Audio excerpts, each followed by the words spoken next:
Nelson. Yes. Paul. Here. Tiny. Yes. Lambert. Here. Leach. Here. Thompson. Here. Nugent. And I'm here. If you join me and stand for the pledge, please. I pledge allegiance to the flag of the United States of America and to the republic for which it stands, one nation, under God, indivisible, with liberty and justice for all. Thank you.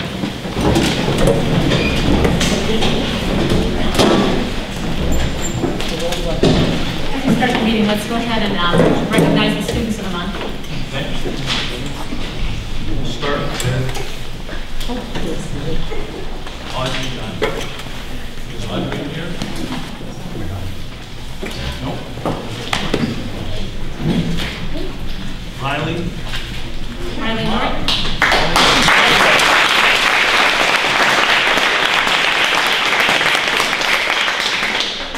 I'm going to take this and turn around, and he's going to read something. And then your mom will get your picture while you're standing here, right? Good. Riley Norton. Riley has been doing a great job in second grade. I really appreciate the way he always completes his assignments on time. Riley is dependable, cooperative, and frequently participates in class. It is a pleasure to have in class. Thank you very much, Riley. We appreciate all your time.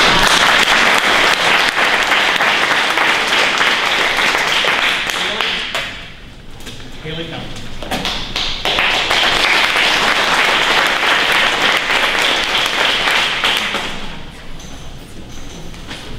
The student of the month for 5th grade is Haley Compton. She's an excellent student and avid reader. This year alone, she's read over 3,040,464 words. Haley utilizes class time very well. She is more than willing to help out with anything. She is a pleasure to have in class, and we again appreciate very much what you do, Haley. Good job.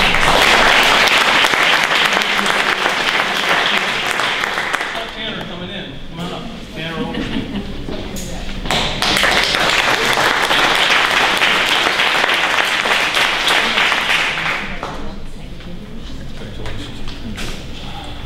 Tanner is polite, conscientious, and responsible student. Tanner is considerate and gets along well with his peers. In math class, he finds unique relationships among numbers and derives formulas from patterns. He has a strong sense of self-motivation that keeps him focused and committed, along with curiosity to make connections. Tanner is always on time and prepared with necessary class materials. He is polite to his teachers and a pleasure to have in the classroom, and we again appreciate Tanner. Thank you.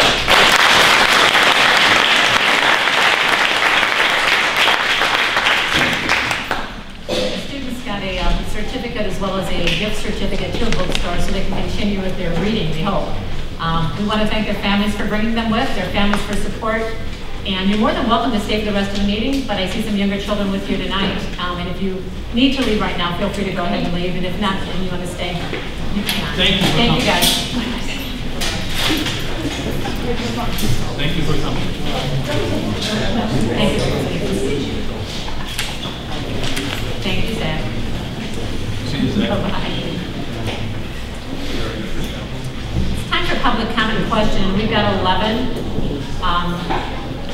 that have requested to speak, so we'll limit the speeches to about 3 minutes, so we're looking for about a half hour of time. With that said, first one's Jill Limbo.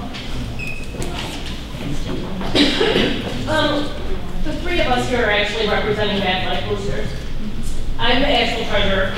This is the president and vice president, Kim Christensen and Christina Keogh. We would like to find out what do we need to do in order to have this wellness policy addressed. Basically, there's the way I look at it as a whole. The school during school dances can sell soda, pizza, obviously. Then it even goes so far as the honor roll recipients past years, and again this year, are getting a candy bar. We can't sell candy bars, but they can be given away. I mean, something has got to change. And I honestly think, if you look around at all the other schools, I've done my research. I've made sure, to go to even the high school. We're a feeder school for the high school. High school doesn't have any restrictions. Not to mention all of our conferences that we assist. Nobody has any, during school hours, I understand. But, any other time, I'm sorry, but there should be no restriction. Have you sat down and met about No, she did ask, and we talked about it. She said she wants to come in, and what we should do, like with the policies, it's been a couple of years, so what we would do is really sit down with a group of parents who wanted to address the policy sometime this summer. And look Can we get it addressed before? I mean, obviously, we're looking at funding an awful lot of the athletic portion next year. I mean, we've, like you just said, I mean, we've talked, and we're looking at least $3,000 just from the transportation costs. Right. And that's not even including a driver, if we can actually hire a driver. I think that was your portion is what Ted was figuring. Right. I mean, we don't have that driver and right everything. now. I mean, where at least if we can get a head start on this, we can start selling some of this stuff throughout the summer. At least we are a little bit more prepared come fall during that time. Sure, So, we'll look at trying to put something together. okay, thank you. Thank you, Jill. Did Do you we want to have do a time frame? Oh, Jill, I got it. I know there's more pressing issues, I understand that. No, But I don't want to be, basically just continually put on the back burner like we've been this year. And so, When we did it before, it took us a while to get a group of parents together. So the first part will be trying to find out and get a hold of a group of interested parents. So it shouldn't take terribly long, but I'll get after it. We've got to advertise and find parents who are interested in participating. why are we the only school that this affects? I mean, like I said, I understand during school hours are one thing, but after school, I've done my research. I've gone to our conference that we deal with, Sure. along with, let's go to even Beach Park. Beach Park doesn't mandate after school what can and can't be sold, eaten, things like that. And I'll get back to you and get information. okay, thank you.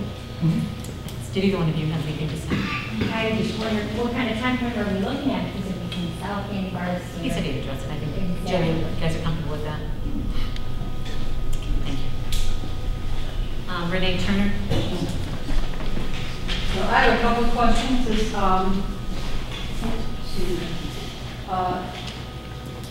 Why are we ending the school year with only 3 buses? And some of these kids are on the school bus for like 30 to 50 minutes.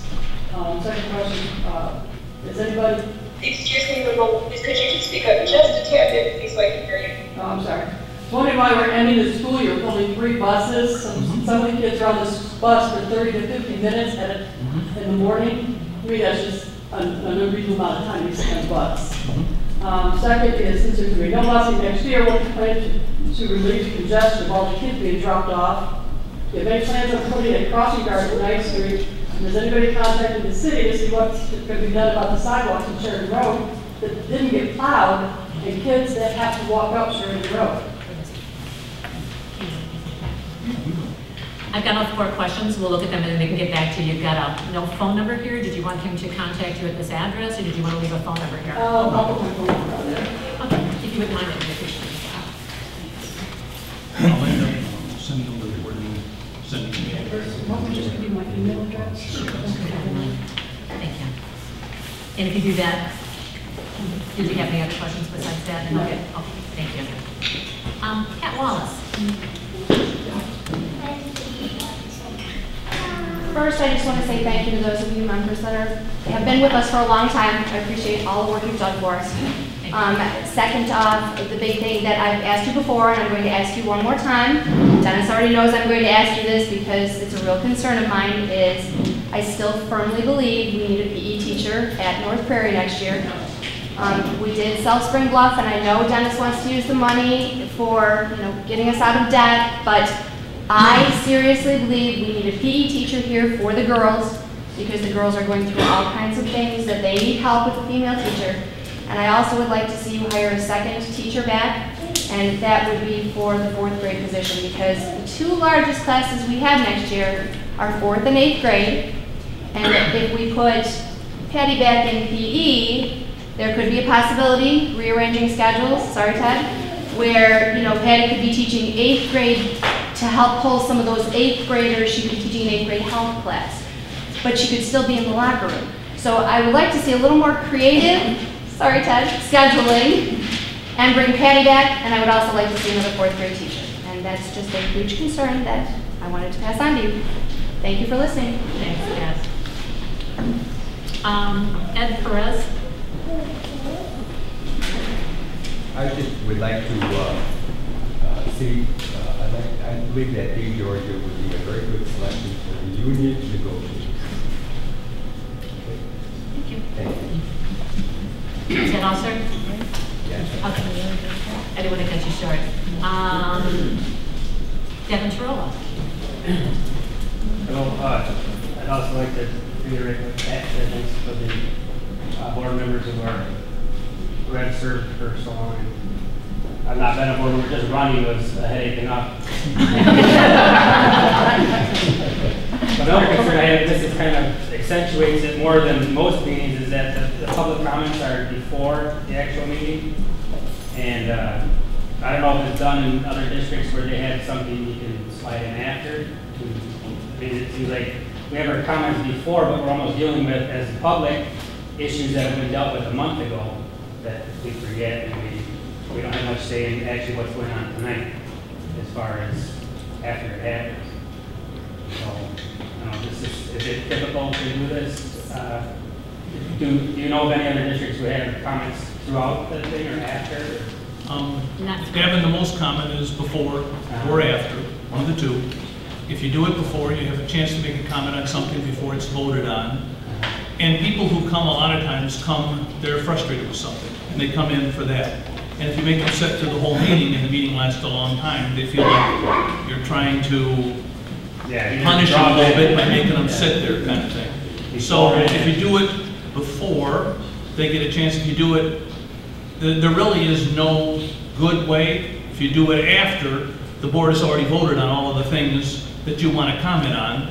And so your chance for having a comment to affect something that's happening that evening is passed already. So it's like, I'm not aware of a really good way of doing it. However you do it, people think you're trying to trick them. So it doesn't make any difference, you're wrong both ways. But it's not, you ever heard of doing both? I've done it both ways, and depending on... I mean both as in before and after. I've done it both, and depending on what you're doing and where you are. The purpose for the meeting is this is a board's meeting to be done in public. And if what you're trying to do is have it all public, then the board never get a chance to do its business. Yeah. So what you're trying to balance is those two concerns. You want the public to be able to speak, but it isn't solely for the public. This is the board's meeting, and they're supposed to do the chores that they have to do during that meeting, and so they're supposed to, at some level, control some portion of the time.